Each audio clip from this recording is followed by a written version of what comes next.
Merci Johanna, c'est vraiment un honneur de te recevoir et vraiment que Dieu te bénisse. Et tu peux prier, tu es chez toi. Super. Amen. Ça va les filles? Je vais croire que c'est qu'une église de nana. Vous avez des garçons quand même dans votre église? Non? C'est vous qui avez pris le pouvoir ou comment ça se passe? C'est ça?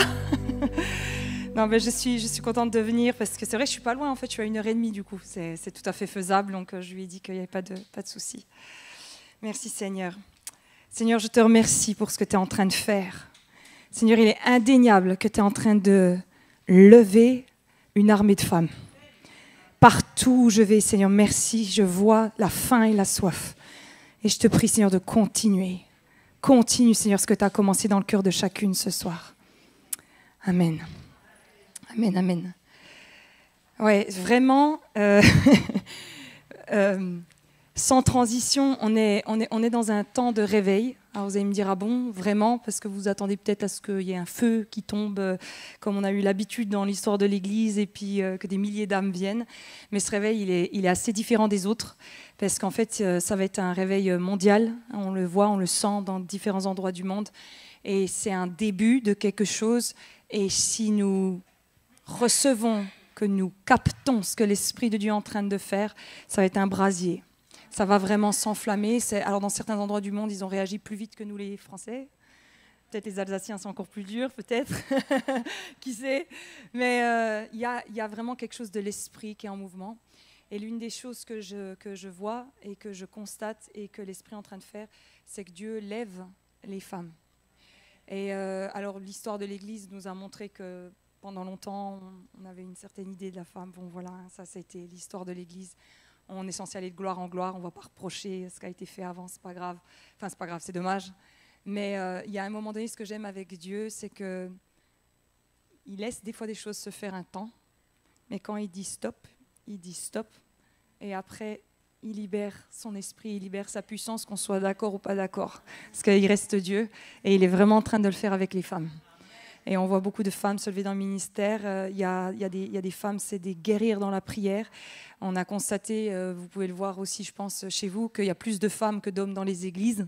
C'est pas qu'on est meilleur qu'eux, mais je pense que dans la femme, il y a quelque chose que Dieu a déposé qui est réceptive à l'Esprit de Dieu. Et ça, c'est... Les hommes ont d'autres qualités, mais on va parler de nous ce soir. Ça vous va, hein? En plus, ils sont pas là. Enfin, je crois qu'il y en avait un, l'intrus. Il y en a deux. Cachez-vous. Tu peux me mettre le PowerPoint, s'il te plaît, merci.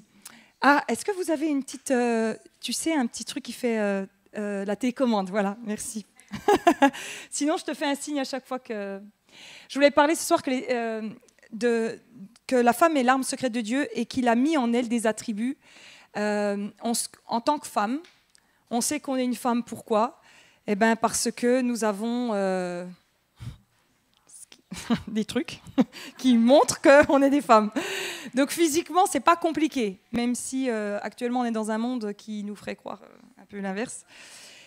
Et puis émotionnellement, on se connaît, on sait que voilà, on a des choses un peu différentes des hommes au niveau de nos émotions, comment on réagit.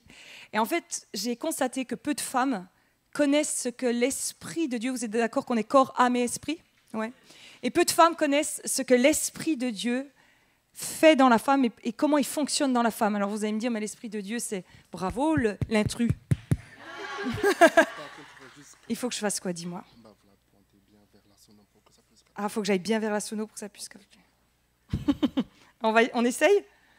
Est-ce que ça capte comme ça? Non, ça capte. Ah non, peut-être que je ne fais pas la bonne chose. Si? Non? Tu vois, ça ne capte pas. Ah si, voilà. Ouais, on va y arriver. Super. En fait... Ah, je fais ça à l'image. Pour moi, alors tu sais quoi? Je suis myope et astigmate. Je peux te dire que je vois quasiment que dalle. Et c'est pour ça, vous savez, des fois que dans mes réunions, que les gens soient d'accord ou pas d'accord, comme je les vois pas, je m'en fiche, du coup, je continue. En fait, ça vibre, c'est ça quand j'appuie, hein, je crois. C'est ça, génial. Donc quand ça vibrera... Et donc du coup, les femmes, on a un corps, on a une âme, on a un esprit. Et notre esprit, c'est comme si les femmes, spirituellement... elles ont été perdues un peu parce que des fois, elles portaient des choses en elles, elles n'ont pas pu les donner spirituellement. Elles n'ont pas trouvé leur place. Elles ont éteint des choses. Elles ne savent pas si elles doivent pas. Est-ce que c'est elles? Est-ce que c'est pas elles? Est-ce que c'est leurs émotions? Est-ce que c'est Dieu qui leur parle? Et du coup, on se retrouve avec des femmes qui aiment Dieu, mais qui n'arrivent pas pleinement à vivre tout ce qu'elles ont à vivre avec l'Esprit de Dieu. Et après, comme nous sommes quand même des êtres sensibles ou quoi, on sent que l'âme est impactée. Puis si l'âme est impactée, le corps est impacté. Hein, c'est souvent ensemble. Mais moi, je dis souvent aux gens, t'es pas un corps avec une âme. Tout ça, ça va mourir. T'es un esprit qui a une âme et qui vit dans un corps. C'est pour ça qu'il ne faut pas faire le culte du corps. Hein, il finira dans la poussière. Il va pourrir celui-là. Ouais, amen. Enfin voilà, il faut en prendre soin, mais il n'est pas... Voilà. L'âme, elle nous permet d'être en contact avec les gens, et c'est très bien, et c'est super, et ça nous permet d'avoir des amis et tout ça. Mais ce qui dirige notre vie, c'est le Saint-Esprit, c'est l'Esprit, là où réside Dieu. Et l'Esprit doit diriger l'âme et le corps. Donc, du coup, on va faire le schéma inverse. Nous, les filles, on va un peu regarder notre corps en premier. Si on mettait autant de temps à se préparer, à prier, on verrait beaucoup de résultats. Hein. Vous savez que les filles qui ont les cheveux crépus, elles mettent 2 heures pour un brushing. Mets-les à 2 heures de prière, oh. Hein? Ma copine Nadia, elle est venue là tout à l'heure. T'es levée à 4 heures du matin pour faire tes tresses. Bon, elle, après, c'est une femme de prière. Donc, mais c'est juste qu'on a mis les choses à l'envers, puis après, on est mal, on n'est pas bien. Alors que si on commençait par l'esprit, ce serait top. Et donc, le problème aussi pour la femme, c'est que Dieu a souvent été représenté comme un homme. Bah, vous êtes d'accord, on dit que Jésus, bah, forcément, c'était un homme. Il est le Fils, vous êtes le Père. On dit qu'il est le Prince de paix. Donc, en fait, on pense toujours en plus que Dieu est un homme. Donc, c'est comme si nous, les femmes, déjà, on ne connaît pas l'Esprit de Dieu en nous. Et Dieu, en plus, c'est un homme. Donc, ça recrée encore une distance. Vous êtes avec moi? Mais en fait, c'est psychologique. Hein. Aujourd'hui, moi, j'ai une relation avec Dieu tellement forte, mais parce que j'ai compris. J'ai sauté ces barrières qu'il y avait. Amen. Mais le problème, c'est que beaucoup de femmes, elles en ont encore. Mais du coup, Dieu, on l'honore, on le respecte, il est Dieu, mais il est là et moi, je suis là. Alors qu'on est censé vraiment être comme ça avec lui. Amen. Vraiment, vraiment, dis à ta copine à côté de toi, comme ça, copine. Comme ça. Comme ça. Hein? On est censé être ensemble. Ensemble, ensemble, ensemble. Et ça a entraîné chez la femme, du coup, une confusion dans sa relation avec Dieu. Et une confusion dans sa place, soit elle s'est rebellée, soit elle s'est effacée. C'est rare qu'il y ait eu un juste milieu, en fait. Hein. La femme, elle a beaucoup été blessée, donc on a beaucoup de... Vous savez qu'en France, enfin je ne sais pas si vous savez, mais on est le pays qui prend le plus d'antidépresseurs au monde. C'est quand même énorme, sur autant de pays qu'il y a. Et en même temps, elle est en train de se rebeller. Et j'ai eu beaucoup de femmes chrétiennes, vous savez, elles viennent puis elles me disent « Oh, ben, je suis bien contente qu'il y ait une femme maintenant !» Alors je leur dis « Attendez les filles !» Parce que, en fait, leur féminisme... Alors comment je pourrais dire ça? Le féminisme d'avant, j'étais d'accord avec, que les femmes aient le droit de vote, qu'on ait notre compte bancaire, amène les filles, hein, qu'on puisse faire... Voilà, ça c'était bon. Mais maintenant, on n'est plus dans le fait des droits de la femme, on est de l'anti-homme. Et moi, je ne suis pas dans l'anti-homme, en fait. En plus, je suis entourée que d'hommes. Moi, j'ai fils, mari, je suis née entre 2 frères, père, enfin, j'ai beaucoup d'hommes autour de moi. Et je ne suis pas contre eux, en fait. Et si tu es contre les hommes, encore une fois, tu n'es pas pleinement femme, tu n'es encore pas réconciliée avec... vous voyez ce que je veux dire? C'est pas quand tu es fâché que tu es mieux, en fait. C'est quand tu es en paix avec toi-même. Et donc, du coup, dans l'église, on s'est retrouvés avec des femmes écrasées. Et ça, Dieu... Je vous promets, en ce moment, il y a une grande onction. Dieu est en train de restaurer la femme. Et les gens qui ne sont pas d'accord avec ça, le Seigneur, ça ne va juste plus passer. Le Seigneur a laissé faire pendant un temps. Il a alerté, il a appelé, il a levé des femmes, il a montré qu'elles étaient capables et tout. Et puis il y avait des doctrines très dures qu'on vraiment...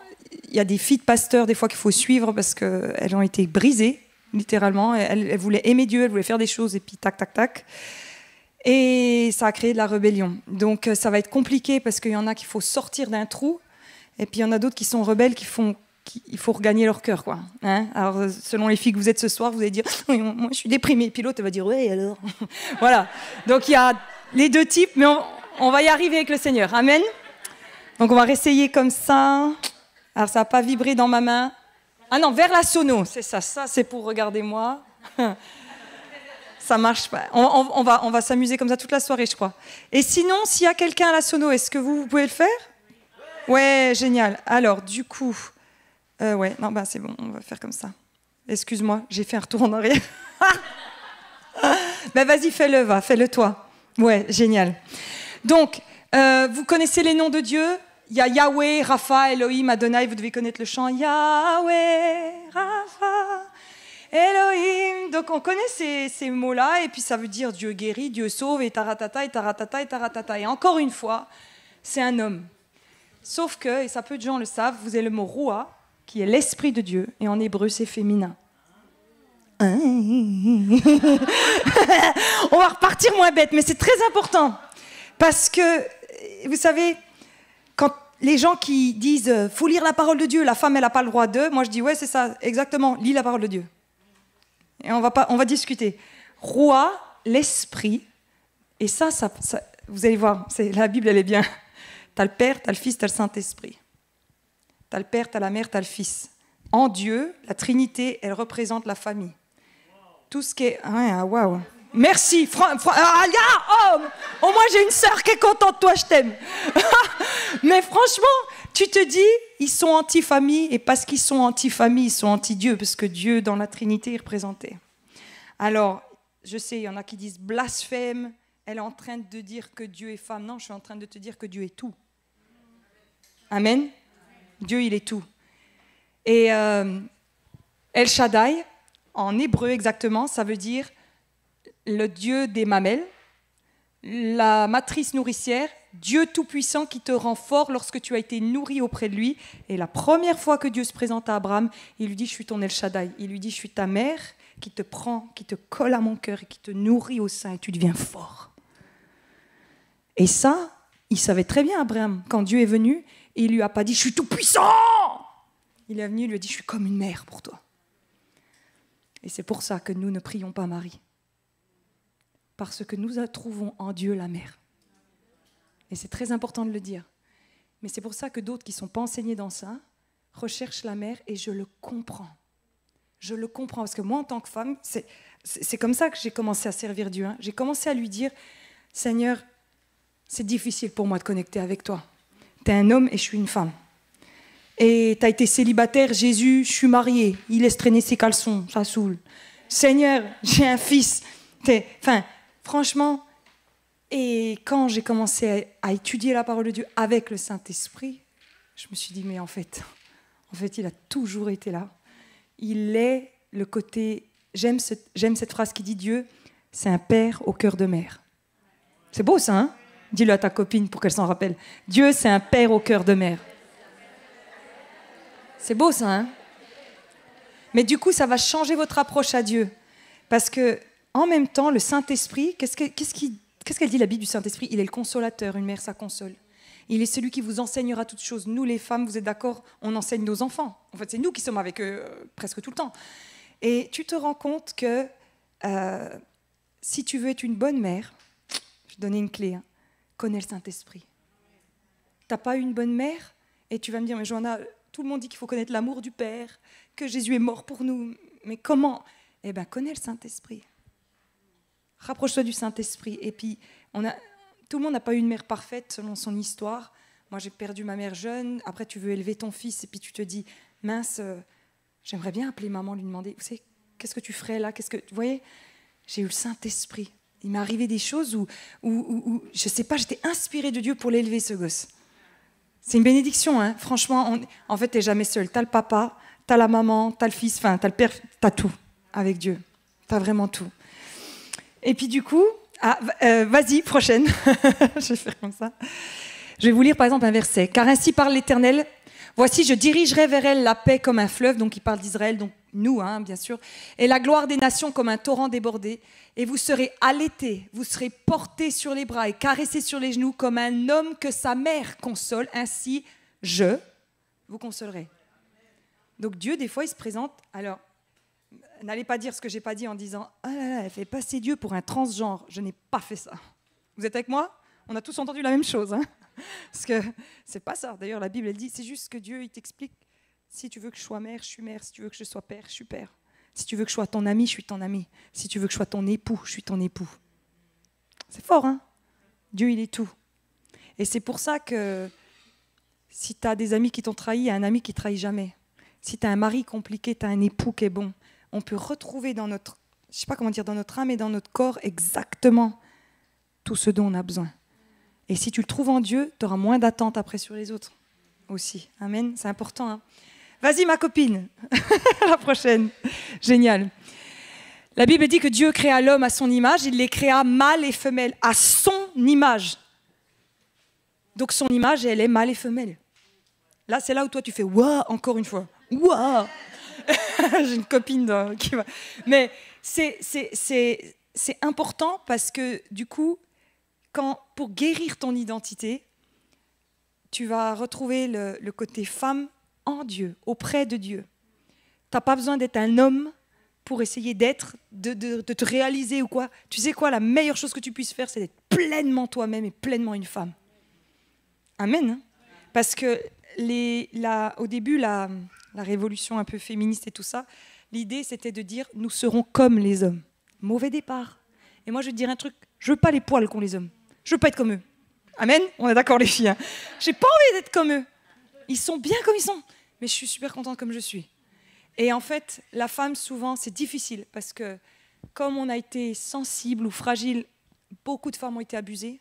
1 sur 3, ça commence à faire beaucoup. Hein. Il y a eu beaucoup de choses où au bout d'un moment, en fait, tu as des filles qui disent ouais, d'être femme, c'est pas drôle.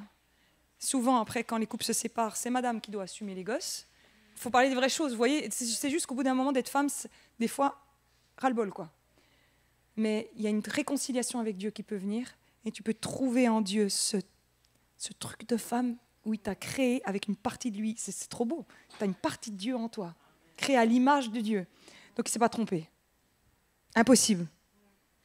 Et des fois, tu as des gens qui disent « J'aurais voulu un garçon, j'aurais voulu une fille. » Tais-toi. Tout est bon. Oui ?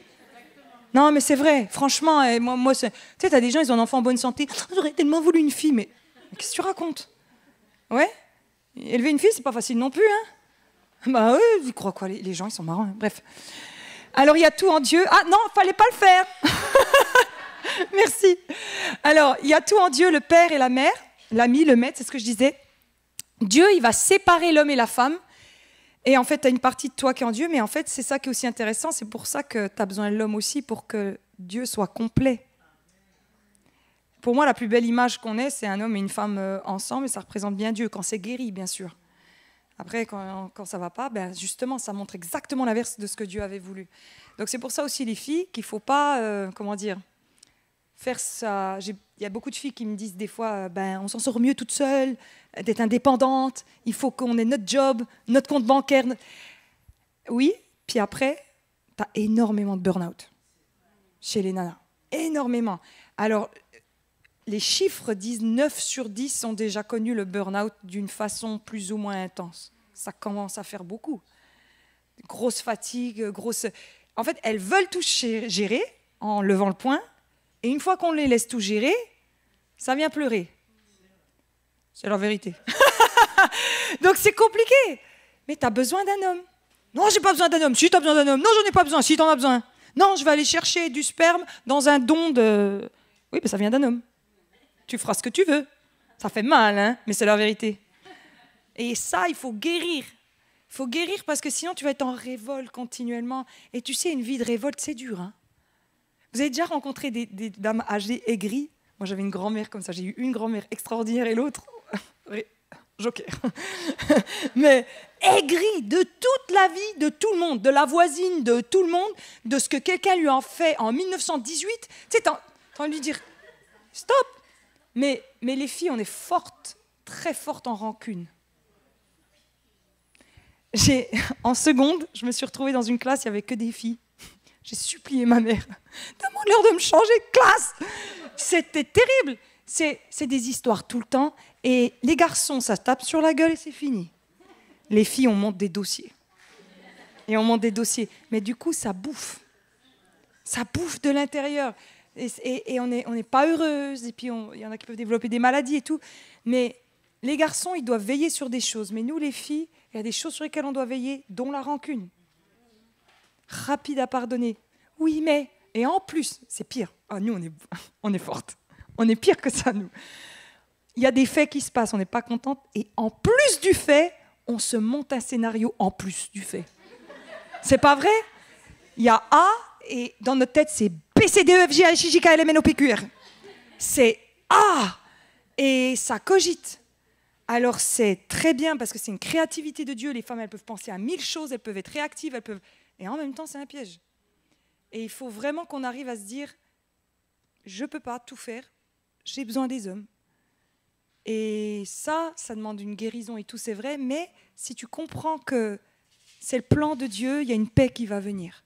De dire, tu m'as fait femme, très bien, mais tu es aussi homme, Dieu, donc c'est que j'ai aussi besoin de l'homme. Et je vais vous dire quelque chose, les filles, je vais vous donner un tuyau, pendant que les gars ne sont pas là. Ah, il y a des espions, mais quand ils sont sourds, c'est ça. Mais si tu laisses la place à l'homme, il peut l'apprendre. Mais un homme, si tu le méprises, la Bible, elle dit, femme, pas aimez vos maris, honorez. C'est très différent. C'est-à-dire que si tu passes ton temps à toujours lui dire, fais-ci, fais ça. Oh, moi, il y a des maris, j'ai de la compassion, franchement. Il y a des femmes, c'est... Oh, t'étais où? À quelle heure? Fais voir ton portable. En fait, le gars, quand c'est comme ça, il va juste s'éteindre, en fait. Alors que la Bible, elle dit que nous sommes des aides. T'es à côté de ton mari, tu l'as en puissance. J'aime ce que tu fais, merci de travailler, merci de... Alors vous allez me dire, mais c'est pas un gosse qu'il faut encore encourager. C'est pas un gosse, un gars? Amen, mes sœurs, c'en est un. Ça joue à la PlayStation. Il y a l'euro en ce moment, ils en peuvent plus, les gars. Et la baballe. Enfin, voilà, c'est des gosses. C'est des gosses. Ouais. Hein? C'est la vérité. Donc, il faut juste... En fait, c'est dur pour nous, les filles, parce que ça vient réveiller des insécurités, en fait. C'est pour ça qu'on prend le contrôle. Hein, mais tu as Dieu maintenant dans ta vie, donc tu peux lâcher. Parce que l'autre, il a tes arrières, Dieu. Il les a. Si tu n'as pas Dieu, je comprends. Moi, franchement, une fille pas chrétienne, moi aussi, hein, je serais dans le contrôle, attaquée. Hein. Mais comme j'ai Dieu... Et tu vas me dire, mais Joanna, tu sais pas à quel mari je suis mariée, c'est une enflure. Je te comprends, et quand c'est comme ça, justement, repose-toi en Dieu, que Dieu s'en occupe. Et quand Dieu s'en occupe, Dieu s'en occupe. Hein. Amen. Si tu te mets en travers entre Dieu et lui, ça va être compliqué. Tu es la fille de Dieu, appelle papa qui s'en occupe. Oui? Amen, c'est important. Tu peux mettre la prochaine, merci. Du coup, dans les attributs que Dieu a donnés à la femme, on va voir plusieurs choses. On se rend compte dans la Bible que ni Jésus, ni l'apôtre Paul, ils n'ont aucun problème avec une femme. Et les filles, vous êtes où là? Ce qui fait chaud. Alors, vous avez Judas, il trahit, vous avez Pierre, il raconte des mensonges, il y a Jean et l'autre qui disent « Je peux m'asseoir à côté de toi dans le ciel, Jésus, au lieu des autres ?» Et puis l'autre, après, il va dire « Tu peux faire tomber le feu, là !» Mais les femmes, jamais. Elles ne causent aucun problème à Jésus ni aux apôtres. Donc, quand il y a des gens qui viennent dire « La femme, elle ne peut pas exercer le ministère » et tout ça, je pense que vous avez déjà entendu.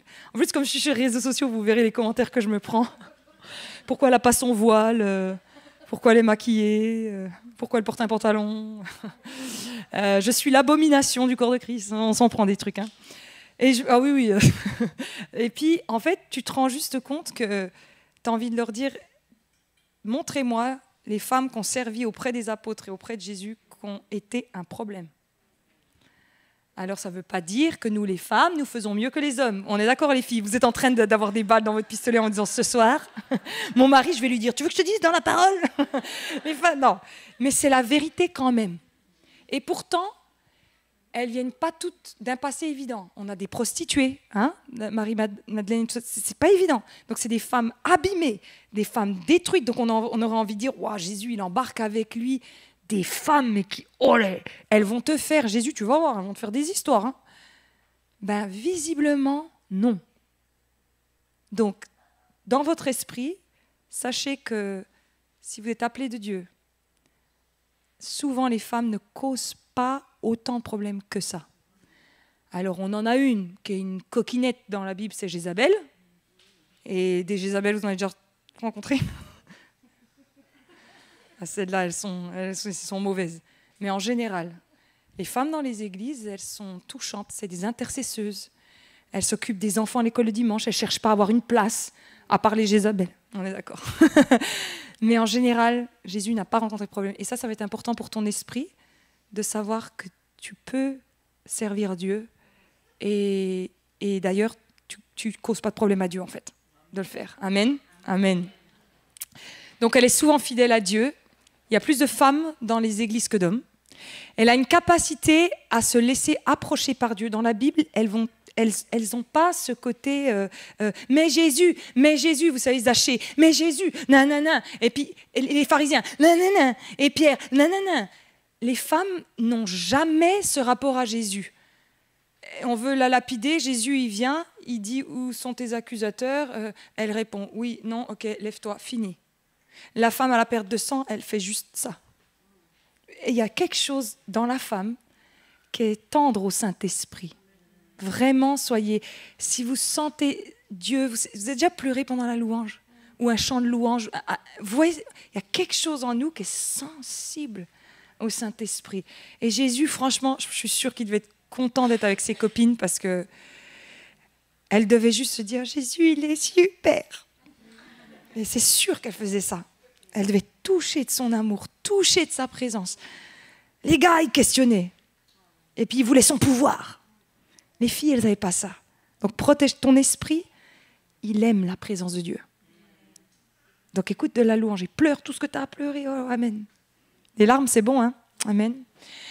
Elles ont plus facile à dire oui.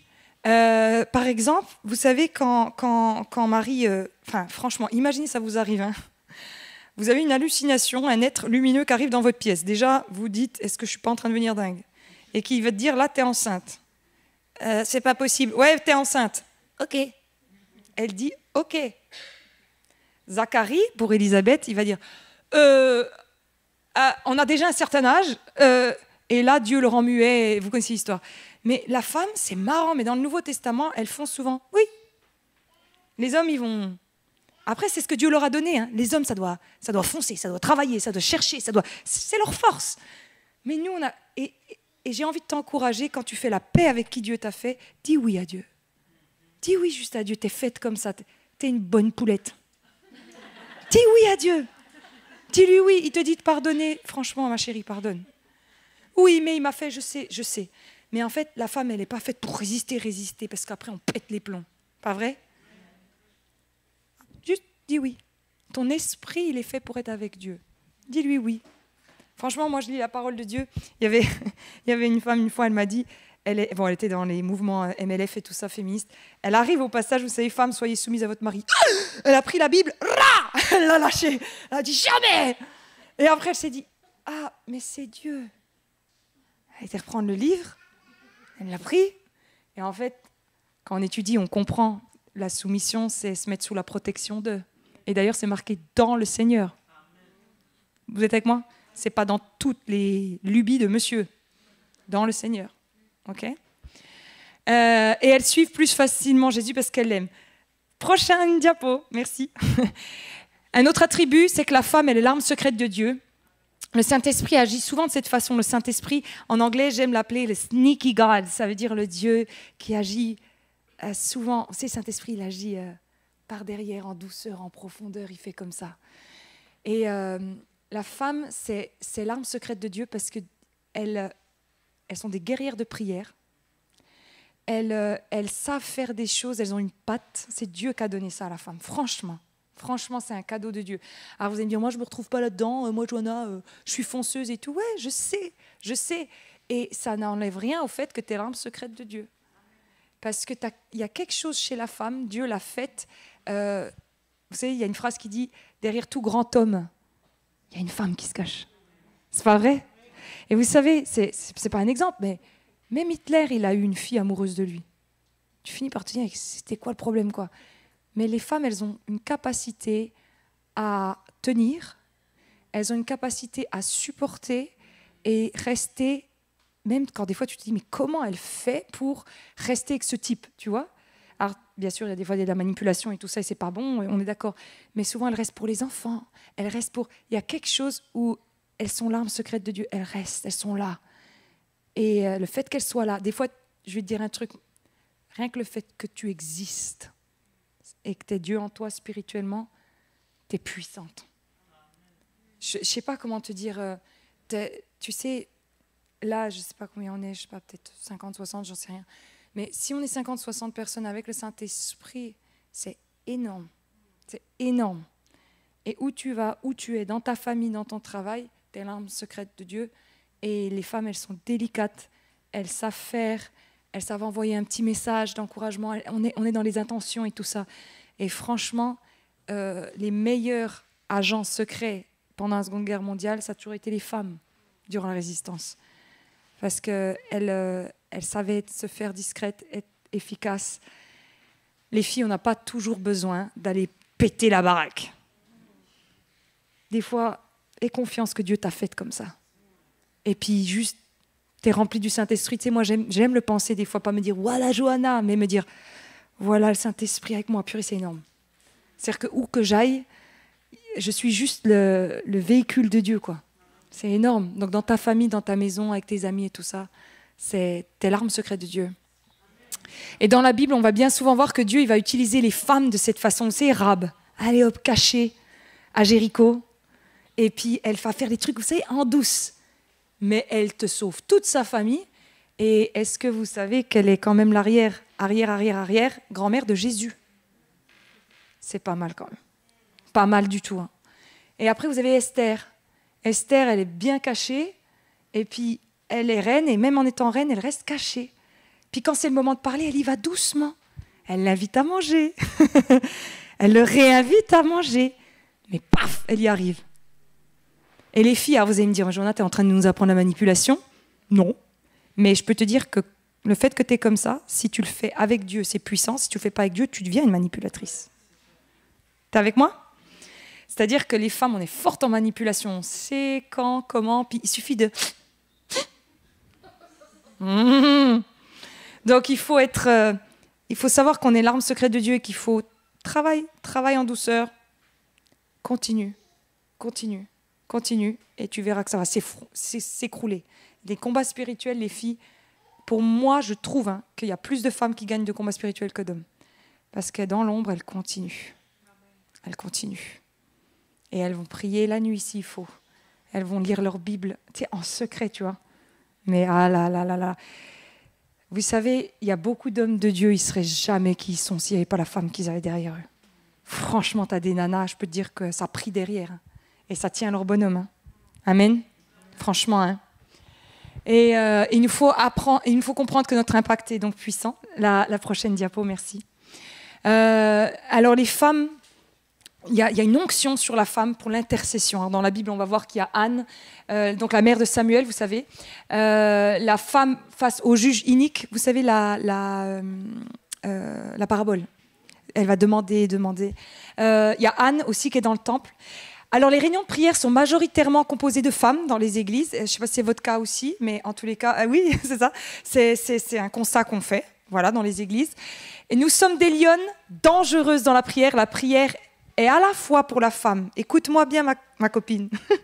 La prière, ça va être à la fois un refuge et un combat. Cache-toi dans la prière. Cache-toi. La prière, c'est... Des fois, tu peux plus. Et franchement, nous, les filles, on n'est pas faites pour porter le monde. Hein. C'est bon. Hein. Des fois, il y en a marre. Tu te réfugies en Dieu. Il y a beaucoup de femmes, si vous savez prier, vous allez être puissantes dans le combat. Il y en a d'autres, si vous ne savez pas prier, il faut absolument réveiller ça en vous. On va prendre un temps après pour prier, mais pour activer le Saint-Esprit en vous, retrouver le Saint-Esprit, retrouver l'intercession, cette arme secrète que vous êtes, dire « Seigneur, je veux agir par l'Esprit de Dieu ». Parce que l'intercession, c'est, pour moi, c'est le ministère le plus puissant. Vous me voyez sur les réseaux sociaux et puis vous vous dites « Waouh, elle a un impact ». Je vous promets que c'est des heures de prière. Je me déplace nulle part. C'est toujours une équipe de prière. Aujourd'hui, elles sont 3. Mais c'est des heures de prière. C'est la prière, je ne sais pas comment dire, c'est le carburant dans la bagnole, quoi. Ouais. Donc les filles, ça c'est un truc que vous pouvez faire, la prière. Alors tout le monde n'est pas appelé à prêcher, à être à la louange, à machin, mais tout le monde est appelé à prier. Et pour moi, franchement, comment je le vis, celui qui prie pour celui qui est sur le front, il a autant de récompenses que celui qui est sur le front.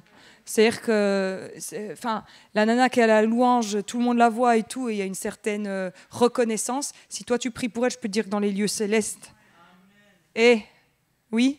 Et des fois, tu sais pas, la nana, des fois sur l'estrade, c'est juste une fille complètement charnelle. Et c'est toi, par ta prière, qui permet que ça reste tranquille. Et oui. Vous savez, ce qui me dérange, moi, avec la louange, franchement, c'est que c'est ce qu'il y a de plus beau et de plus puissant. Et c'est souvent c'est un ministère, en fait, qui coûte rien. T'as qu'à chanter et danser. Ça coûte rien. Quand tu es pasteur, tu vas voir les gens mourir du cancer à l'hôpital. Tu vas voir des gens qui ont fait des fausses couches. C'est une partie difficile. Donc, du coup, la chair, elle peut vite venir dans la louange. Amen.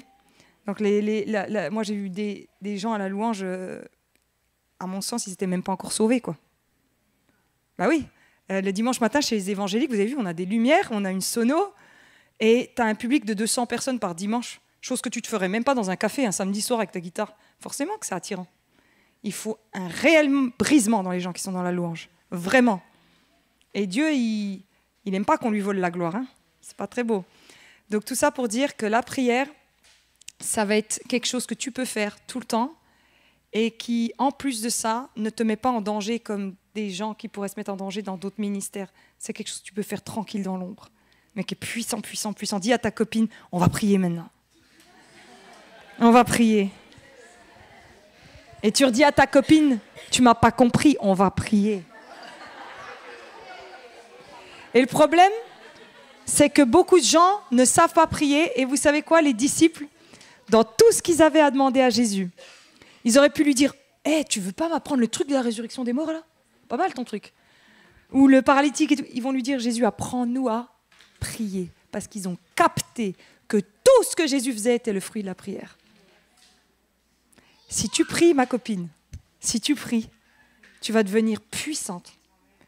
Il s'est passé plus de choses, je vous donne un exemple très très vite, mais plus de choses pendant ça fait 2 ou 3 mois, 3 mois peut-être, 3 mois, que le Seigneur il m'avait dit, Johanna, arrête tout et juste prie. Et j'ai dit à Dieu, c'est peut-être pas trop le moment, parce que là, le militaire, il a l'air de bien décoller. Donc, tu es invité partout dans le monde, tu sais, tu as envie de dire à Dieu, un mauvais timing, Dieu. Franchement, c'est pas cool. Et là, Dieu, il va te dire, non, tu pries. Et pendant que je fais rien d'autre que prier, pendant 3 mois, alors vous allez me dire, t'as fait que prier ? Oui. T'as fait comment ? Je sais pas. Franchement, je ne sais toujours pas. Et bien, pendant ce temps, ma chaîne TikTok, toute seule, à 600 000 abonnés. Vous comprenez ? Sans que je dise aux gens, likez mes vidéos. Juste, ça s'est fait. Et après, des prédications, des millions de vues. C'est Dieu qui fait. Si tu pries, tu sais quoi ? Je ne sais pas comment te l'expliquer. Tu pries, et après, d'un seul coup, ça se déroule. Et c'est là où après, tu te dis, pourquoi je n'ai pas prié avant ? Et le temps que tu passes avec raconter toute l'histoire à ta copine, raconte-la à Dieu. Et vois Dieu agir. Amen. Et cette phrase, je l'ai mise sur mes réseaux sociaux. Et elle avait été assez virale. Soit tu pries, soit tu subis. En fait, il vaut mieux prier. Parce que quand tu pries, la Bible, elle dit, c'est « déchargez-vous sur Jésus ». Et moi, cette phrase, je disais, super, merci, mais non, on fait quoi, Seigneur ? C'est quoi le concept ? Déchargez-vous sur Jésus. Je suis là, je suis chargé, j'ai envie de péter les plombs. On fait quoi ? Et Dieu, il m'a juste dit, prie. On fait quoi ? Tu me le dis. Parce que tu ne le sais pas déjà. Dis-le-moi, Johanna. Donc, j'ai commencé à dire à Dieu, elle m'énerve, j'ai envie de lui mettre des baffes. Elle est embêtante. Et en fait, la Bible, elle dit, et quand tout est chargé sur Dieu, et la paix qui surpasse toute intelligence. C'est-à-dire que ta tête, là, qui a besoin de comprendre, qui a besoin de justice, qui a besoin de... La paix, elle vient. Vroom. Et tu n'as pas tout compris. Hein. J'ai toujours pas compris. La peste, elle est toujours là. Le problème est toujours là et moi, je suis tranquille.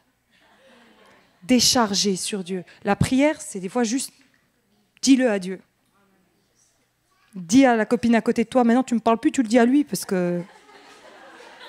faut parler à Dieu. On éviterait beaucoup de problèmes si les gens parlaient à Dieu avant de parler à leur copine, oui ? Vous savez, dans les églises, il y a beaucoup de problèmes. Et en fait, on se rend compte qu'il y a des problèmes parce que les gens se racontent les problèmes au lieu de prier pour le problème. Amen ? Ok. Prochaine slide, merci. La femme, par rapport à la prière, le Seigneur m'avait vraiment donné cette parole pour le réveil qui est en route. les femmes, elles vont être l'enclencheur d'un cri. Il y a un esprit d'intercession qui va venir sur les femmes et qui est déjà venu. Je pense qu'il y en a beaucoup d'entre vous, vous le sentez, il y a une faim, une soif, un appel. En tous les cas, vous savez que vous devez passer plus de temps avec Dieu. Voilà, toutes vos têtes ont fait comme ça. Partout où je vais, non mais c'est vrai. En tous les cas, vous savez que ça, c'est vrai.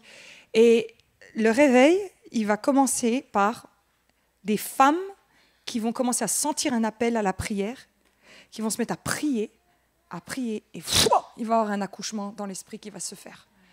Ensuite, on verra beaucoup de fils prodigues revenir et tout, parce que les femmes, elles ont enclenché. Prie, prie, prie, prie. Il y a d'autres réveils, ça s'est passé autrement. Dieu avait prévu autre chose, différemment. Aujourd'hui, ce qu'il a prévu, c'est d'aller chercher ses armes secrètes, les femmes, les lever dans la prière, les lever dans la prière. Et d'un seul coup, les gens ils vont dire « Oh là là, il y a un réveil !» Ah non, non, non, ça a été creusé au plus profond et pouf, d'un coup, ça a jailli. Et ça, c'est votre job. Ça, c'est votre job. C'est pas d'un seul coup, votre ado, il était à une convention jeunesse et Dieu lui est tombé dessus. Waouh! Ouais, il y a sa mère qui prie depuis 5 ans. OK? C'est ça qui va se passer. Donc, vous continuez et vous priez. Vous allez me dire, Jonas, je ne sais pas prier. Je te l'ai dit, il suffit de dire à Dieu tout ce qui t'énerve. Dis-lui. Et ça, on sait le faire. Tu commences comme ça. Et comme tu as l'Esprit de Dieu, après, il va t'inspirer des prières. Et si vous avez tendance à être réveillés la nuit, les filles, c'est à 99% Dieu. C'est pas vrai? C'est la vérité. C'est Dieu. Alors, il te réveille. Souvent, les gens ils me disent, ça leur prend 20 minutes. Hein. Tu es dans ton lit et tout, tu écoutes le Saint-Esprit, tu pries et tout, puis tu te rendors et tu verras demain, le lendemain, tu n'es pas fatigué. Je te le promets, tu n'es pas fatigué. Donc, fais-le, réponds à la prière. Alors, vous allez me dire, la pasteure, elle a fait venir la nana pour nous dire à nous, chrétiennes, depuis 20 ans qu'il faut prier. Oui. C'est triste, hein? Mais on est obligé de leur dire aux chrétiens. Parce qu'en fait, on oublie la puissance de la prière. On l'oublie. Et toi, tu peux le faire. Si tu es une nana, tu peux le faire. Tu peux le faire dans ta voiture, tu peux le faire dans ton lit, tu peux le faire. Prie. Puis après, tu vas voir ton âme, elle va se calmer déjà, parce qu'elle parle beaucoup, l'âme. Il faut la remettre au silence. Et puis, tu vas voir que Dieu va commencer à agir dans ton mari et agir dans tes enfants. Et le combat va être plus facile. Beaucoup plus facile. Le jour du sabbat, nous nous sommes rendus à l'extérieur de la ville, au bord du fleuve, où l'on avait coutume de faire la prière. Nous nous sommes assis et avons parlé aux femmes qui étaient assemblées. Les apôtres, ils vont aller à un endroit pour se ressourcer et prier. Et en fait, il y a déjà un tas de nanas qui sont là. Là où il y a de la prière, il y a un lieu de ressourcement. C'est indéniable. Levez des réunions de prière. Faites-le. Vous allez me dire, quand, Johanna? Je ne sais pas, s'il te plaît, t'as vraiment le temps de te caser un rendez-vous coiffeur, crois-moi, tu auras le temps de trouver un rendez-vous prière. Alors, des fois, ce sera tôt le matin. Ah, je ne suis pas du matin. Ben, fais-le le soir. Qu'est-ce que tu me casses la tête? Amen. Vous voyez, des fois, il y a des gens qui se cassent. Juste, trouve ton temps. Et, par exemple, au boulot, la pause de midi, soit tu es assise avec tes collègues à parler de ton patron à quel point c'est un enfoiré, soit tu peux prendre ta pause de midi et peut-être dans la voiture et passer un temps avec Dieu. Vous voyez ce que je veux dire? En fait, on a tous 24 heures. Hein. On a des gosses, on a tout ça. Et moi, je connais des gens, ils ont 6 enfants, ils arrivent à prier. Et il y en a, ils n'en ont pas et ils n'y arrivent pas. Donc, on va y arriver. Amen. On va le faire, les filles. Ouais, redis à ta copine, on prie. Hein. La prochaine diapo, merci beaucoup. Alors, c'est ce que je disais tout à l'heure, la femme, elle a aussi une grande sensibilité au Saint-Esprit. Elle ressent plus facilement sa présence et sait y répondre. Le Saint-Esprit est consolateur et en fait, il est représenté sous la forme d'une colombe. Et la colombe, c'est un animal très sensible.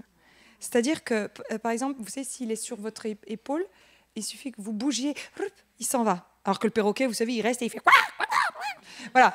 La colombe, elle est très sensible. Et ta sensibilité, il y a des filles, elles disent « Mais c'est mon boulet, je suis hyper sensible. » Si tu le mets encore une fois dans la bonne direction, c'est une grande sensibilité à Dieu. Et ton esprit, il peut prendre le dessus. Tu peux être sensible au Saint-Esprit, sensible au Saint-Esprit. Les filles, des fois, vous avez compassion pour les gens. Ça, c'est le Saint-Esprit. Vous allez me dire, mais c'est comme si je ressens ce qu'elle a, puis ça me fait mal au cœur. C'est très bien. Franchement, c'est très bien. Apprendre à gérer avec le Saint-Esprit. Ne commence pas à absorber les douleurs des gens. Mais c'est le Saint-Esprit en toi, ça. Et je vais vous dire, dans les églises, il nous faut de la compassion. Et il nous faut ce ministère d'amour. C'est l'amour qui fait toute la puissance de Dieu. Hein. C'est l'amour qui fait que le Père a envoyé son Fils pour sauver le monde. C'est l'amour, la base même du christianisme. Donc vraiment, cette sensibilité au Saint-Esprit, c'est Dieu qui vous l'a donnée. Alors luttez pas contre. Parce que moi, des fois, c'est comme si je luttais avec... Vous savez, le fait qu'on est sensible, je me disais, faut un peu s'endurcir un peu. Non, en fait, il fallait juste que je mette ma sensibilité dans le bon sens. Et je suis devenue beaucoup plus prophétique quand j'ai compris ça. C'est très important. Si tu captes que ta sensibilité... Pour moi, il y a plus de femmes prophètes que d'hommes, j'en suis sûre. C'est votre sensibilité au Saint-Esprit, elle est là, quoi. Elle est vraiment là. La prochaine slide, pardon, merci. Alors, le truc qui est génial avec les femmes, c'est qu'elles transmettent la foi à ses enfants, alors soit les vôtres, soit des enfants spirituels, en tous les cas. Nous avons la capacité à communiquer la foi. C'est quelque chose que Dieu a mis dans notre esprit. Et aux États-Unis, j'ai pas trouvé il n'y a pas des stats comme ça en France, parce qu'on n'est peut-être pas encore assez de chrétiens, mais 75% des jeunes chrétiens aux États-Unis disent être chrétiens grâce à l'influence ou les prières de leur mère. 75%, ils disent, c'est ma mère qui m'a amené à l'école du dimanche, c'est ma mère qui m'a enseigné, c'est ma mère qui priait avec moi le soir.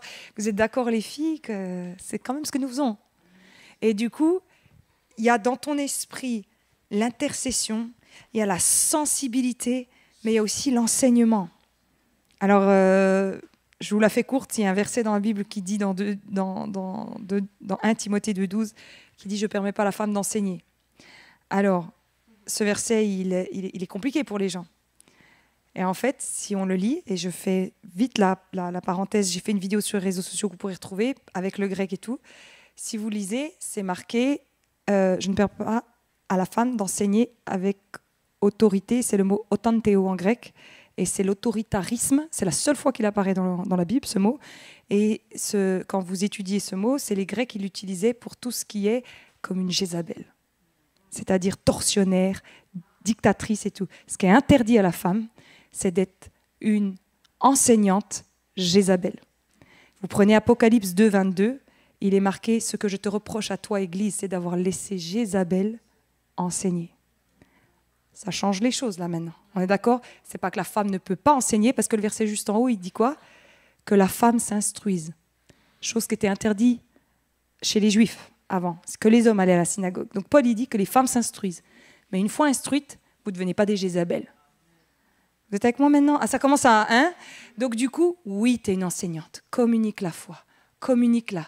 Dis-la. Et les femmes, elles ont un don pour l'enseignement. C'est pour ça que la plupart d'entre elles sont les instits. Bah oui. Vous voyez? Non, mais c'est ça qui est rigolo, c'est que les gens, ils disent qu'il ne faut pas qu'elles enseignent dans l'église, mais on leur laisse nos gamins.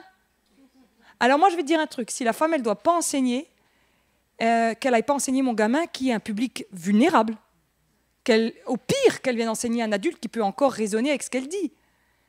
Mais on les met à l'école de dimanche, donc ça n'a pas de sens. Les églises qui disent que les femmes ne peuvent pas prêcher, on dit mais elles peuvent être à l'école de dimanche. Moi je te dis, si c'est interdit dans la Bible que la femme elle enseigne, elle touche pas à mon gosse. Mais comme par hasard, vous lui donnez le public le plus fragile à enseigner. Donc, mettez des hommes. Eh bien, il n'y a personne. C'est marrant, hein, à l'école de dimanche. On les cherche encore. Donc, la femme, elle a le droit d'enseigner, mais il ne faut pas, et ça c'est important pour nous les filles rebelles, hein, de ne pas se dire, ça y est, on a le micro, on a le pouvoir, les filles, c'est parti. Non, non, non, non, non. Non, non.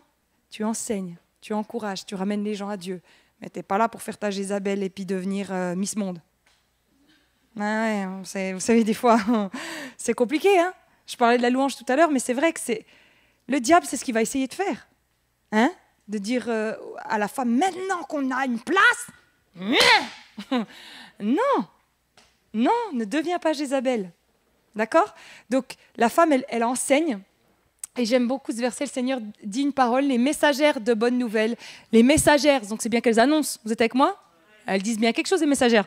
Puis nous, on est fortes à faire, répandre une rumeur. Hein. On y arrive. Vous savez, il y a la blague, bon, vous la connaissez, c'est une blague de pasteur, hein, qui dit « Pourquoi est-ce que les femmes ont été les premières à avoir vu Jésus ressuscité ?» Parce que comme ça, la nouvelle se répandrait plus vite. Vous savez, voilà, c'est ce qu'ils disent. Bon, c'est pas faux.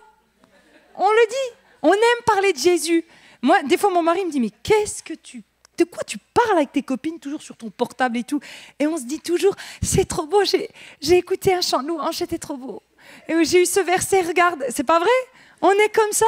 Mais mon mari, jamais il va envoyer un texto à un gars en disant « Oh, j'ai un chant, il m'a trop touché. » Jamais. Mais nous, on le fait, on répand le message. On répand le message. C'est un don que Dieu nous a donné. Encore une fois, si c'est dans le bon sens. Parce que si c'est dans le mauvais sens, les filles, vous êtes des langues de vipères. Et les filles, ça répand des rumeurs comme « Wouh !» Ça parle beaucoup, la fille, hein. Vous les entendez à la récréation, les petites filles. Oh, tu te dis, si ça, c'est pas sanctifié. Eh, il faut vraiment garder ce que Dieu a mis en toi dans la bonne direction. Oui, tu es sensible. Sois prophétique. Oui, tu as une bouche. Annonce Jésus. Vous voyez ce que je veux dire? Ne va pas dans le mauvais sens. Je garde le souvenir de la foi sincère qui est la tienne, cette foi qui anima ta grand-mère, et ta mère. Alors là, il s'adresse à Timothée, c'est-à-dire qu'il dit à Timothée, la foi là qui est en toi, c'était chez ta mère, c'était chez ta grand-mère, c'est elle qui te l'ont donné. Timothée quand même. Hein. Paul, il savait très bien, il a dit, ça a été enseigné par des gonzesses. Et d'ailleurs, les gens ils disent que Paul était misogyne. Alors, pas du tout. Alors déjà, je viens vous donner le passage, vous savez, sur que la femme ne peut pas enseigner. Et si vous prenez Romains 16, il liste plus de femmes qui sont ses compagnons de route que d'hommes dedans. C'est fort, hein? Et Paul, il va dire, elles étaient même prêtes à mourir pour moi. On se rend compte dans la Bible qu'à la croix, il va voir Jean, puis Jésus, alors qu'il est en train de mourir, il dit à Jean, prends soin de ma mère. Tu sais, tu as envie de dire, Jean, oh, il y a la mère qui est en train de voir son fils souffrir. Le gars, il devait être ailleurs, tu sais. Vous y avez jamais pensé à ça? Tu sais, il est marqué que Marie, c'est comme si une épée transperçait son âme. Elle voit son fils agoniser, et pendant que Jésus il agonise, il dit, Jean, prends soin de ma mère. C'est-à-dire qu'encore le mec, il n'était pas dans le coup, quoi. Par contre, les femmes, elles étaient à la croix, elles étaient toutes là, et elles restent. Les autres, ils sont taillés. C'est vrai, hein? Après, bon, ils sont quand même morts martyrs et tout, hein. Mais on voit que les femmes, très vite, on a un don sacrificiel quand même énorme. Hein. C'est la vérité, hein. On a une capacité à se lever la nuit pour le même petit bouchon qui perd sa tétine. On peut le faire 6 fois, 10 fois dans la nuit s'il faut. C'est incroyable, ça. Franchement, pour une tétine. Mais on le fait. On le fait. Prochaine slide, merci. Elle a une forte autorité spirituelle. La Bible, elle dit quoi? C'est qui va écraser la tête du serpent? C'est nous. C'est nous. On va écraser la tête du serpent. Alors tu vas me dire, ouais, mais c'est quand même elle qui a péché en première. Ça, c'est vrai que je me suis dit, le jour où je vais arriver au ciel, je vais faire Ève. Viens là. Les règles, c'est de ta faute. Mais il y a quand même quelque chose où, au moment où elle pêche, au même moment, Dieu lui dit, par contre, je te donne maintenant l'autorité d'écraser la tête du serpent. Je te dis, tu mets des nanas en combat spirituel, quand il faut prier pour la délivrance des gens et tout ça, moi je ramène des nanas. Hein. Elles y vont, elles louent Dieu, elles proclament, on y va, on y va, on y va, on y va. Parce qu'en fait, on n'est peut-être pas fait pour la guerre de partir avec des armes, mais spirituellement, on est équipés pour la guerre, les femmes. C'est vrai, hein. Notre corps, non. Notre âme, elle n'aime pas trop, vous savez, les films violents et tout. Des fois, mon mari me dit « Ferme tes yeux !» Je dis « Oh non, c'est horrible !» Voilà. Mais eux, ils aiment la bagarre. Hein. Vous avez 2 fils, ça doit bagarrer. Alors, il y a des femmes un peu plus combatives que d'autres, d'accord, mais en général, voilà, c'est plus un peu les hommes. Par contre, dans leur esprit, les femmes sont très, très combatives. Dans l'esprit, c'est les femmes dans l'intercession, les ministères qui ont besoin de gens dans l'intercession ont beaucoup de femmes dans l'intercession. Et une femme dans l'esprit est très dangereuse parce que c'est l'arme secrète de Dieu. C'est vraiment l'arme... Ouais, vous aimez bien les filles, vous êtes là, ouais, yes. Mais c'est vrai, c'est l'arme secrète de Dieu. Dans Genèse, donc 3,15, voilà, elle écrase la tête du serpent. Déborah, qui est juge, c'est marqué, en effet, c'est à une femme, que le Seigneur livrera Sisera. Et Sisera, ça veut dire champ de bataille. Le Seigneur, il dit, il y a un champ de bataille là, je le donne à la femme. Il va lui livrer ça. Le Seigneur dit une parole et les messagères de bonnes nouvelles sont une grande armée. C'est pas une grande... Vous voyez, c'est pas ça. C'est une armée. C'est-à-dire que dans la femme, il y a un truc qui fait... Encore une fois, dans le bon sens. Parce que les femmes, on est aussi capables de faire des vraies disputes. C'est vrai, hein. Dans les églises, les femmes font plus de disputes que les hommes. Parce que... Et parce que quand les hommes ils disent « Allez, c'est bon, madame sur l'oreiller, moi je suis sûre que c'est ça qu'elle a voulu dire. » Les femmes, on est toujours sûres, tu sais. On est sûres de... Voilà. Et elles relancent leur mari qui avait déjà fermé le dossier, tu vois. Donc, les femmes, elles sont une armée, mais une armée pour Dieu. Les femmes ont plus facile à travailler ensemble, donc leurs forces sont multipliées. Comme je vous disais tout à l'heure, les hommes, ils ne font pas des rencontres comme ça. Ils en font une tous les 3 ans. Mais les femmes, elles font des conférences femmes, où on se retrouve pour aller marcher ensemble, aller à la piscine ensemble. Les gars ne sont pas trop comme ça. Mais du coup, nous, c'est bien parce que ça crée de la force, ça crée de l'unité. Encore une fois, c'est dans le bon sens, hein. Franchement, les filles, trouvez-vous des bonnes copines de foi et collez-vous ensemble. Collez-vous ensemble. Je redis des bonnes copines de foi. Parce que si tu n'as pas des bonnes copines de foi, c'est pas bon. Quand ça ne va pas aller avec ton mari, elles vont te dire « T'as raison, tu peux venir dormir à la maison quand tu veux. » On est d'accord ? On est d'accord. Donc trouve-toi des copines de foi qui vont prier avec toi et qui vont te dire la vérité. Et ça, c'est dur pour moi. Tu sais, ta copine, elle vient, elle te dit « Mais Joe, pourquoi t'as dit ça ?» Parce que tu... Elle a raison. Joe, j'ai pas compris ta réaction là. Tu sais, des gens qui viennent te dire les choses. C'est dur, hein ? Franchement, c'est pas drôle. Franchement, on n'a pas envie. Mais c'est le faire qui aiguise le fer. Donc trouve-toi des bonnes copines. Le prochain point. Alors, la force de la femme, elle réside dans sa bouche, pas dans ses poings. Les hommes ont des poings. Écoutez, vous savez, les violences conjugales, on en entend beaucoup parler, les hommes qui cognent. Et en fait, on a dans les statistiques autant d'hommes maltraités par leurs femmes, par la bouche. T'es un bon à rien, tu sers à rien. Et en fait, on appelle ça des femmes castratrices. Ah, j'arrive pas à dire ce mot. Castratrices. Et elles sont Jézabel, quoi. Donc, nous, on sait que physiquement, on ne va pas pouvoir gagner toutes les guerres. Hein. Mais avec ça, ça, c'est des balles dans la bouche. Hein. Sauf que la Bible, encore une fois, elle te dit le pouvoir de la vie et de la mort est dans la bouche. Mais ta bouche, elle peut produire quelque chose d'extraordinaire, hein, et de terrible. Mais dans l'esprit, donc la femme, elle est prophétique parce que, moi, je le vois à des moments, alors que leur gamin, c'est pas un super gamin, elle croit en lui. Et elles lui disent, tu vas y arriver. Et tout ça. Il y a une prophétie dans la bouche de la femme. Et en fait, moi, ma bouche, elle a commencé à être sanctifiée quand j'ai compris que ma bouche était prophétique. Je me suis dit, si je dis ça, je libère la vie ou la mort, en fait. Donc ça fait flipper, hein. Et surtout, avec nos enfants, on le voit. Hein, si tu lui dis qu'il est nul, qu'il ne sert à rien ou quoi, lui, il va te croire. Hein. Il va croire qu'il ne sert à rien. Puis bon, on connaît tout le schéma après de développement, de destruction dans sa tête. Donc il y a des femmes, le problème, et je pense qu'il y en a besoin de délivrance, c'est que leur bouche jacasse. Et à un moment donné, c'est presque un besoin de délivrance, c'est plus normal, quoi. Et à l'inverse, des femmes ointes, vous avez déjà été au contact de femmes ointes, elles voient en toi ce qu'est de Dieu. Elles appellent ça. Elles bénissent. C'est une bouche, tu as envie d'être à leur contact tout le temps, tellement c'est encourageant. Ma mère était comme ça. Ma mère, tout le monde disait, en fait, quand on est avec elle, on repart, on a l'impression d'être des héros. Elle va te dire, mais t'es capable, tu peux le faire, tu peux... vous voyez, il y a des gens... Une fois, il y a quelqu'un qui m'a dit, tu sais, Johanna, s'il n'y avait pas eu ta mère, je me serais suicidée. Parce qu'elle lui disait, mais non, t'arrives pas à ça. Oh, ça, c'est pas grave. Concentre-toi sur ça. Vous voyez, elle poussait de l'avant, elle poussait. Et moi, j'ai toujours pensé que nous étions prophétiques parce que nous donnons la vie. C'est-à-dire que tout ton être, il crie vie. On est faites pour ça. Et beaucoup de filles, par exemple, elles n'aiment pas leurs règles. Moi, j'ai changé mes phrases. Je dis aux filles, bénissez Dieu pour vos règles. C'est signe de vie. Alors, c'est difficile et tout. Des fois, il y a besoin de guérison parce qu'il y a des douleurs, il y a des choses pas évidentes. Ça ne vient pas toujours de nulle part non plus. Mais tu es faite pour la vie, tu es faite pour donner la vie. Alors, dis à ta copine, maintenant, je dirai plein de belles choses sur toi. Avec ta bouche.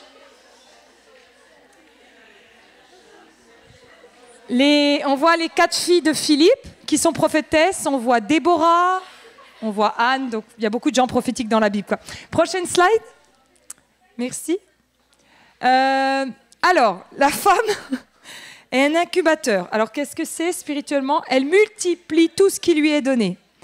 Tu lui donnes une maison, elle en fait un foyer. Tu lui donnes un sperme, elle t'en fera un bébé. Tu lui donnes des courses, elle en fera un repas, d'accord? Mais tu lui donnes un problème, elle t'en fait une crise. Donc, c'est ça le problème, c'est que spirituellement, les femmes, on est des incubateurs. Il y a une capacité chez la femme, Dieu lui a donné cette capacité de multiplier les choses. Alors du coup, c'est pas bon, parce qu'elle se multiplie tout dans sa tête. Mais si c'est encore une fois vécu avec Dieu, ça peut être extraordinaire. Hein.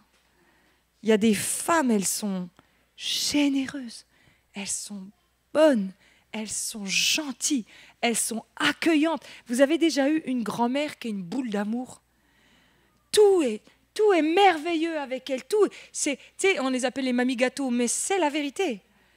Elles vont t'aimer inconditionnellement, te trouver merveilleux alors que tu as fait un dessin ridicule avec des papillotes.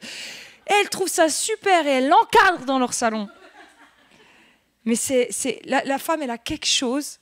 Dieu l'a faite comme ça. Alors, on a du mal des fois, mais si tu le vis avec Dieu, dis-toi qu'en fait, la petite prière que tu as faite, elle est décuplée.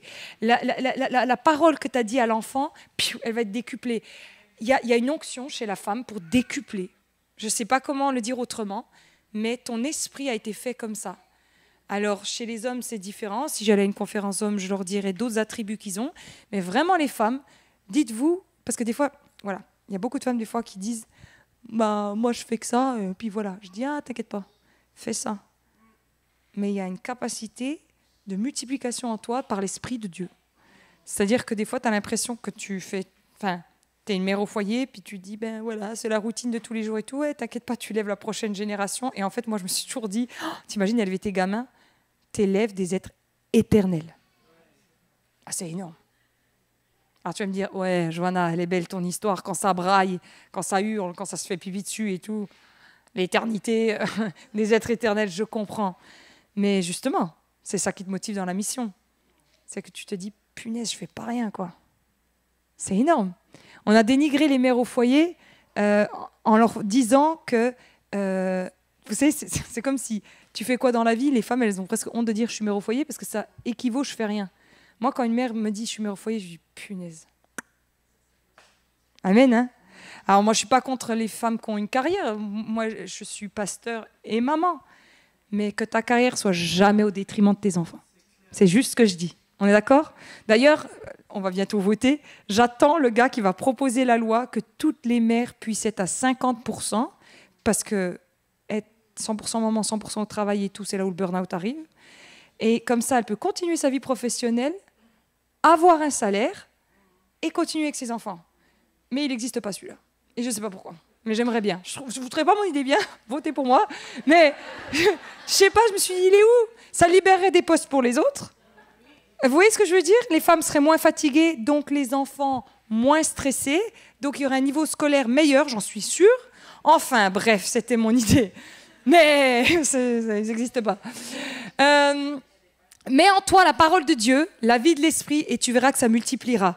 Franchement, allez, un quart d'heure le matin, commence ta journée, tu lis la Bible, tu pries un bon coup. Tu vas me dire, un quart d'heure, Johanna, des fois je lis, ça ne me parle pas trop. T'inquiète pas, mets-le dedans et vois le décupler dans la journée. Je ne peux pas l'expliquer. Mets la parole de Dieu, parle à Jésus. Les femmes, on a une capacité à, je ne sais pas comment dire, avoir plusieurs dossiers ouverts en même temps, et ouvre le dossier Dieu. Alors, vous allez me dire, Johanna, j'ai 18 gosses et tout. Ok, d'accord. Vous connaissez John Wesley? Ça vous dit quelque chose? C'était un revivalist, bref, un pasteur. Lui et son frère Charles, ils étaient d'une fratrie de 19 enfants. Donc, quand vous en aurez 19, vous viendrez me parler. Et leur mère, pour passer du temps avec Dieu, comme ils habitaient une ferme, elle se mettait à genoux dans la cuisine et elle mettait son torchon sur la tête. Et quand les enfants voyaient maman à genoux avec le torchon, c'est que maman priait. Donc, ils continuaient leur vie. Et c'était le signe, vous savez, c'est un petit peu comme le signe sur la porte, ne pas entrer, tu vois. Et moi, j'ai appelé ça l'onction du torchon. Elle était là, elle a prié, mais elle a quand même élevé 2 des plus grands revivalists du monde. Donc, écoute, si Susanna Wesley pouvait prier avec 19 gosses, et je peux te dire qu'à l'époque, il n'y a pas la machine à laver, il n'y a pas le lave-vaisselle. T'es avec moi, ma sœur? Béni soit celui qui a inventé le lave-vaisselle. Mais honnêtement, tu te dis, mais elle a réussi. Si tu le fais, et c'est ce qu'elle faisait, ça a décuplé sur les gamins. La présence de Dieu, c'est quelque chose d'extraordinaire. Quand tu vas dans la présence de Dieu, c'est un feu. Et tu prends ton feu et dans ta journée, feu à la forêt. Et c'est pour ça que c'est très difficile pour les mères, pour les gens qui ont une carrière et tout, de trouver du temps avec Dieu. Parce que le diable, il sait que si tu le fais, derrière, c'est un feu. Donc, tu trouves le quart d'heure, même 20 minutes, fais ce qu'il faut. Tu vas le trouver. Amen. Tu vas le trouver. Oui, prochaine slide, merci. Je voudrais finir avec ça, c'est que spirituellement, la femme, elle a souvent peur, mais elle avance quand même. Il y a quand même un défaut à la femme qu'on lui trouve souvent. Beaucoup de femmes ont beaucoup de crainte. Sous différents aspects. Ça peut être de ce qu'on pense d'elle, du rejet. Voilà. C'est une fragilité qu'elle a. L'homme, il a une autre fragilité, c'est qu'il est bourrin, fonceur et il ne fait pas attention sur le passage. Et après, on est obligé de lui dire, t'as une femme et des gosses, mec. Hein. OK ? Donc, mais on se rend compte que quand tu vis de l'esprit, c'est comme si le Saint-Esprit il pousse et la femme, elle arrive à passer par-dessus ses peurs. Mais pour passer par-dessus tes peurs, il te faut le Saint-Esprit. Parce que la peur, elle est forte quand même. Hein. Elle est forte. Alors, vous allez me dire, rien n'est plus fort que nous en Jésus-Christ. Oui, ben justement, rapproche-toi du Saint-Esprit. Et il y a beaucoup de craintes que tu as dans ta vie qui, c'est au contact de la présence de Dieu qu'elles vont fondre, ou alors le Saint-Esprit va t'empuissancer pour passer par-dessus. Moi, je dis aux gens, des fois les peurs s'en vont, des fois elles s'en vont pas, c'est toi qui deviens plus fort que la peur. Ça dépend. Des fois, Dieu peut enlever une peur, et des gens qui ont des peurs de certaines choses. Mais je pense que notre peur, elle est là. Donc c'est le péché, le monde défaillant et tout, mais je pense que c'est aussi parce que nous voulons prendre soin. Nous sommes soucieuses. Soucieuses que bébé aille bien, soucieuses que la famille aille bien. Donc on a des peurs. Et en fait, des femmes très bien ont des peurs. En fait, tu as envie de dire, mais purée, elle est quand même géniale, cette nana. Ouais, mais c'est comme c'est quelque chose qui nous guette. Vous voyez, c'est un peu comme on a nos règles tous les mois. Ben, la peur, c'est comme si elle vient souvent. C'est quelque chose que l'ennemi sait qui peut venir titiller la femme. Et ça, tu trouveras que dans ta relation avec le Saint-Esprit, la capacité de le vaincre. On aura toujours des peurs, spécialement quand tu as un appel dans quelque chose. Tu aimes tes enfants et tout, bah, tu vas commencer à avoir peur pour eux. Alors tu as envie d'être une maman qui les élève bien et tout, mais tu vas leur communiquer des peurs, vous voyez, parce que tu as envie de les protéger. Donc souvent, les gens qui sont à deux doigts de rentrer dans leur appel, des peurs arrivent, des choses...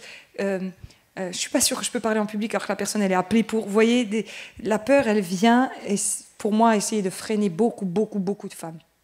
Beaucoup. Et on en a perdu beaucoup en chemin à cause de ça.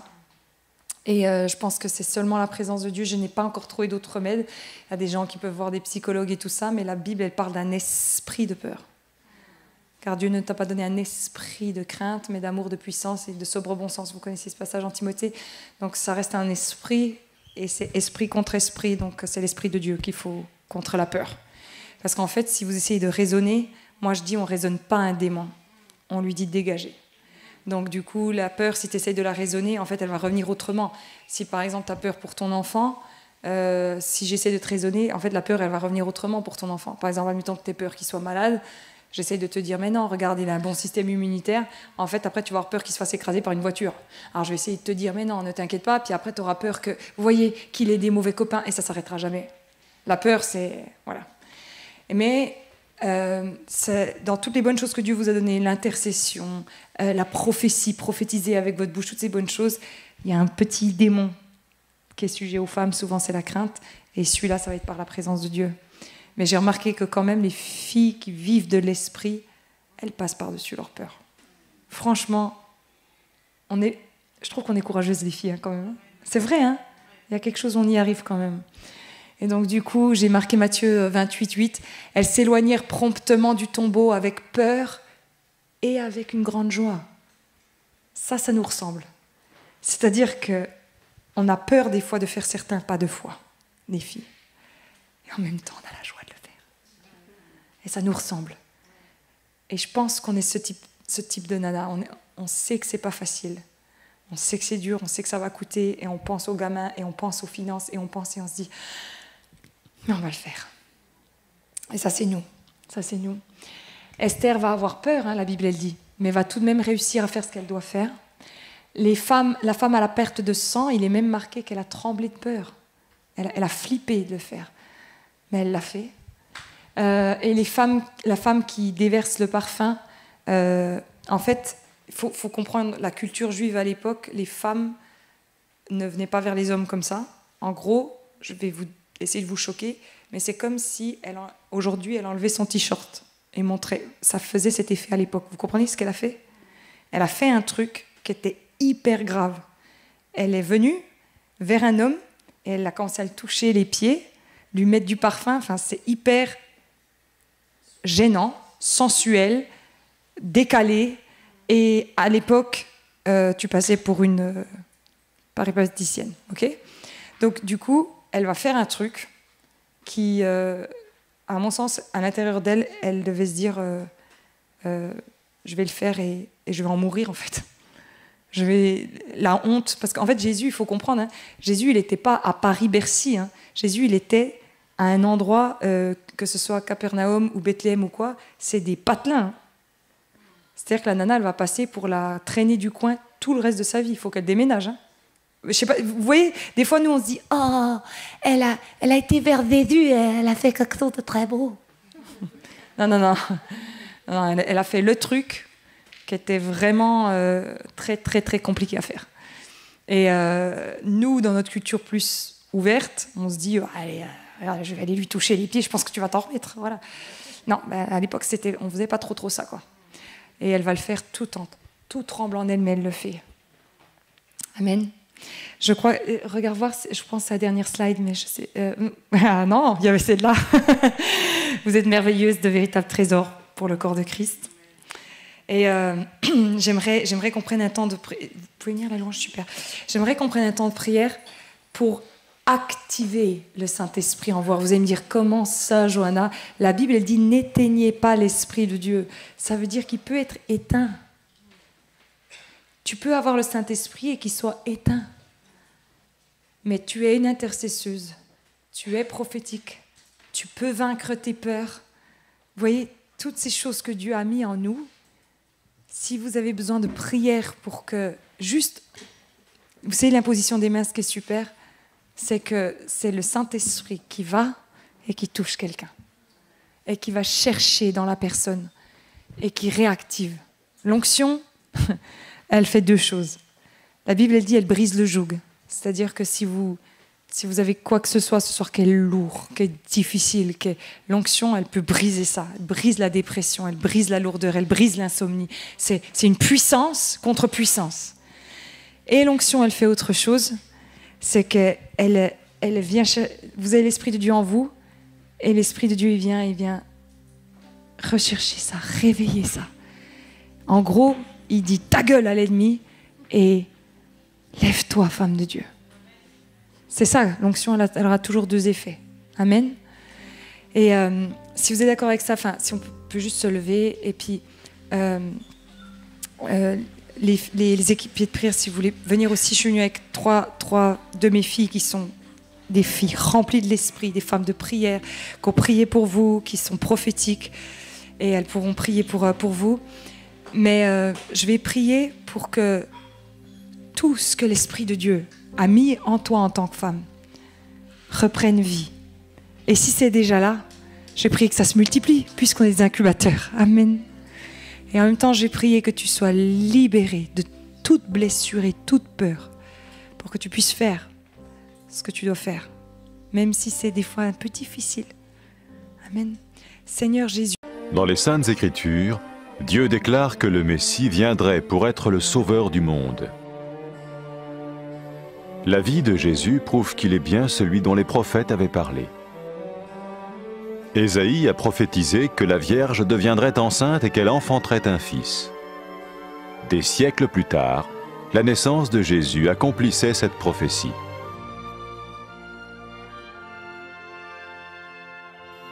Les Saintes Écritures déclaraient que le saint à naître serait appelé le Fils de Dieu. Cela signifiait que Jésus serait le Fils de Dieu au sens spirituel et non au sens physique. Nous le voyons par sa manière de vivre. Il a guéri des malades, il a pardonné leurs péchés, les a ramenés à Dieu et leur a promis une place dans le royaume éternel de Dieu. Il s'est offert lui-même en sacrifice pour le péché à leur place. Puis il est revenu à la vie, victorieux sur la mort selon le plan de Dieu. Jésus a dit « Personne ne me prend la vie, mais je la donne de ma propre volonté ». La vie de Jésus n'a pas seulement accompli les écrits des prophètes, mais elle a aussi confirmé la vérité de la sainte parole de Dieu. Les prophètes avaient écrit « Ta parole, ô mon Dieu, est parfaite, elle dure à toujours ». Jésus lui-même a dit « Le ciel et la terre disparaîtront, tandis que mes paroles ne disparaîtront jamais ». Jésus est venu pour nous donner la vie dans toute sa plénitude. Et quand l'homme a désobéi à Dieu dans le jardin d'Éden, il a choisi sa propre voie et ses actions l'ont séparé du Créateur.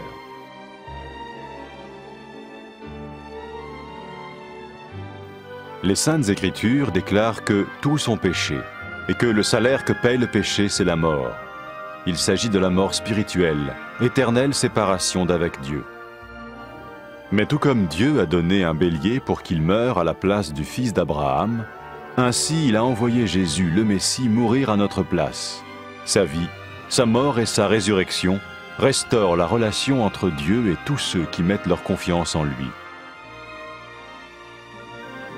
Maintenant, non seulement Jésus pardonne les péchés de ceux qui le suivent, mais il les sauve aussi du jugement éternel de Dieu. Ils sont sûrs d'aller au paradis et de vivre avec lui pour toujours.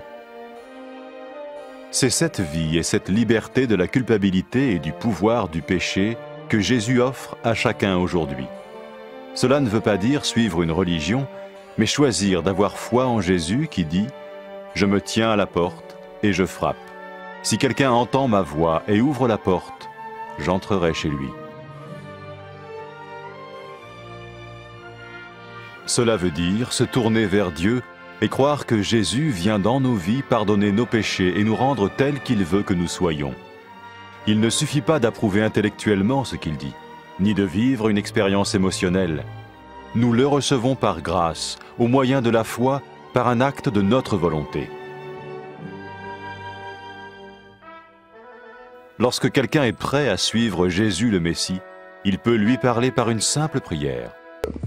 Vous sentez un soutien, vous sentez que votre vie n'est pas une vie normale. Vous sentez que vous êtes porté. C'est gratuit. Il ne vous demande rien. Il vous demande juste d'ouvrir votre cœur et d'oser croire en lui. Osez croire. On ne demande ni d'argent. On vous demande pas une souffrance particulière. On vous dit faites confiance et croyez. Essayez. Vous n'avez rien à perdre. Essayez. J'ai essayé. Ça fait plus de 20 ans que je suis dedans. Et je ne repartirai pour rien au monde. Aucun milliard au monde ne me fera changer d'avis et me séparer de lui. Impossible. Donc, osez Jésus avant qu'il soit trop tard. Osez. Ne le faites pas demain. Faites-le maintenant. Et quand la fin de votre vie arrivera, parce qu'elle arrivera pour tout le monde, pour moi et pour les personnes qui me regardent, ou même pour les personnes qui sont derrière cette caméra, au moins vous serez sûr que vous partez avec celui qui vous a donné une nouvelle vie. Cette vie peut commencer maintenant, dès que vous l'acceptez, et cette vie continuera après que la mort soit venue. La mort n'est qu'un passage pour une autre vie beaucoup plus belle. Mais vous avez la possibilité d'oser cette nouvelle vie maintenant, tout de suite. Faites-le maintenant, tout de suite. N'attendez pas demain, ni après-demain. Faites-le maintenant, tout de suite. Prenez 1 minute et faites-le. Je vous en prie, vous ne serez pas déçus.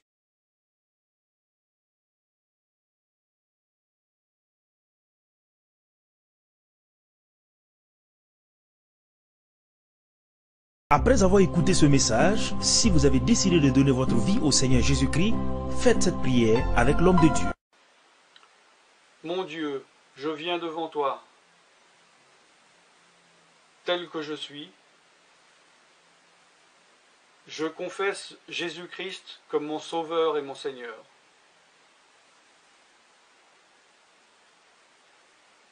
Je crois qu'il est mort sur la croix pour mes péchés, qu'il a porté ma condamnation. Il a porté mes péchés et mes maladies. Que Jésus-Christ est le roi des rois et le Seigneur des seigneurs. Qu'il est le Fils de Dieu. Qu'il est maintenant ressuscité et assis à la droite du Père.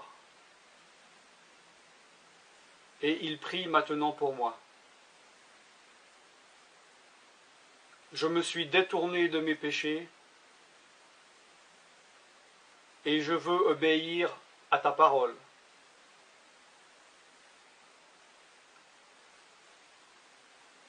Je viens à toi en te demandant, mon Dieu, de me donner ton Esprit Saint.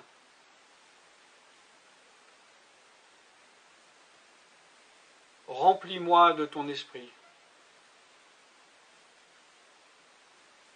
afin que tu ne sois plus à l'extérieur de moi, mais que tu viennes habiter en moi.